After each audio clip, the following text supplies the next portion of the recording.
Good morning. Good Good afternoon, sorry. morning. Well, welcome, Dr. Rayner. I'm Kim Watt Please from the call, Robert call me Ben. Commodores. Okay, Ben, Yeah. lovely to meet you. I'm the head of research from the Robert Commodores Foundation, and we're a proud partner of the DIPG DMG Collaborative. Yeah. And I'll let Keith introduce himself. I'm Keith Tesserick. I'm also with the DIPG DMG Collaborative and represent the Cure Starts Now Foundation. So, Ben, we'd like to thank you very much for your application to the Collaborative for your grant on targeting post-translational protein modifications to halt DIPG tumorigenicity. Your grant has been reviewed through the normal procedures and processes, and it was viewed very favourably. And I'm delighted to inform you that on behalf of the DIPG and DMG Collaborative, we would like to congratulate you as we are awarding your grant. Awesome. You will be receiving $181,736 towards this work. So congratulations. That is fantastic news. Absolutely it is brilliant. Great. Yeah, thank you so much. That's very absolutely welcome. wonderful. Yeah. We've been building that project over the last year with a PhD student, and she's been working really hard. She's going to be ecstatic with this, absolutely ecstatic.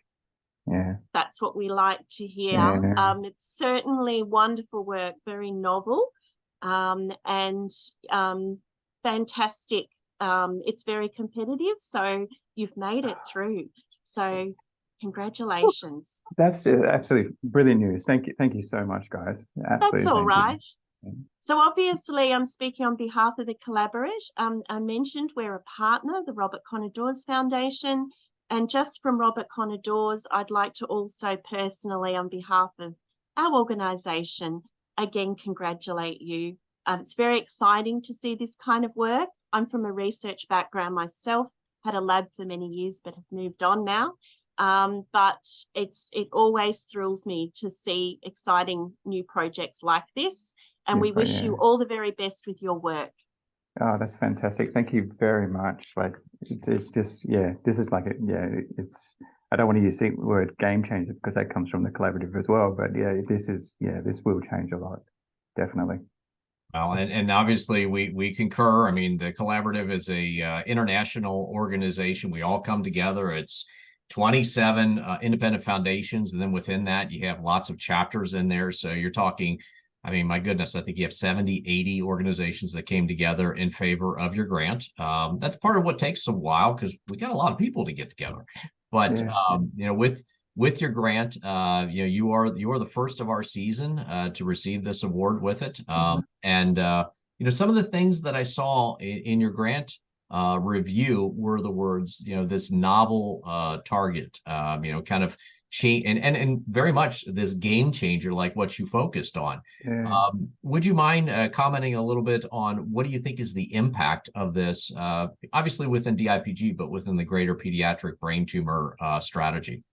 Well, look, so much is not known about citrinylation and the activity of PADs in brain tumors. Like, I mean, I joined David 3 years ago, and prior to that, I was working in vascular and cardiac background, right? And this is where this project stemmed from, because in cardiac, you get this influx after a heart attack, you get an influx of neutrophils, and the PADs and the citrinylation are the trigger mechanism for their net formation, and that causes damage to the heart. So this project started out way back when I was in cardiac, and no one wanted to know about it because it was novel, right? If you can target this PAD activity in cardiac, like you can basically, we showed that you can actually reduce the fibrosis that occurs following heart attack.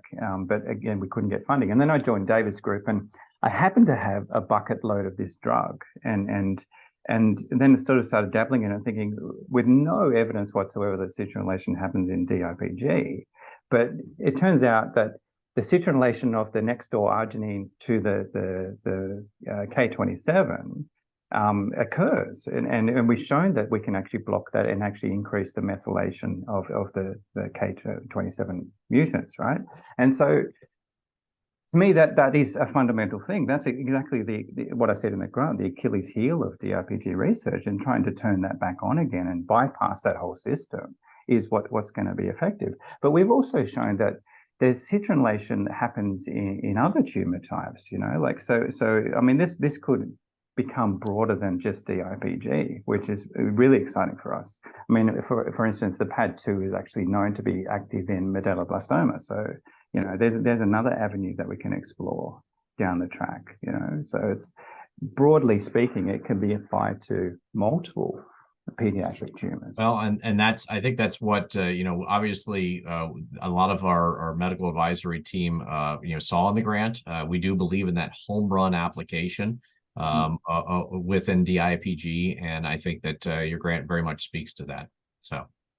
Fantastic. Thank you. Well, on that note, Ben, on behalf of the collaborative, again, we'd like to very warmly congratulate you, and we wish you all the best with this very exciting project, and very keen to see how it all unfolds. So all the very best. Yeah. Okay, thank you very much. Thanks.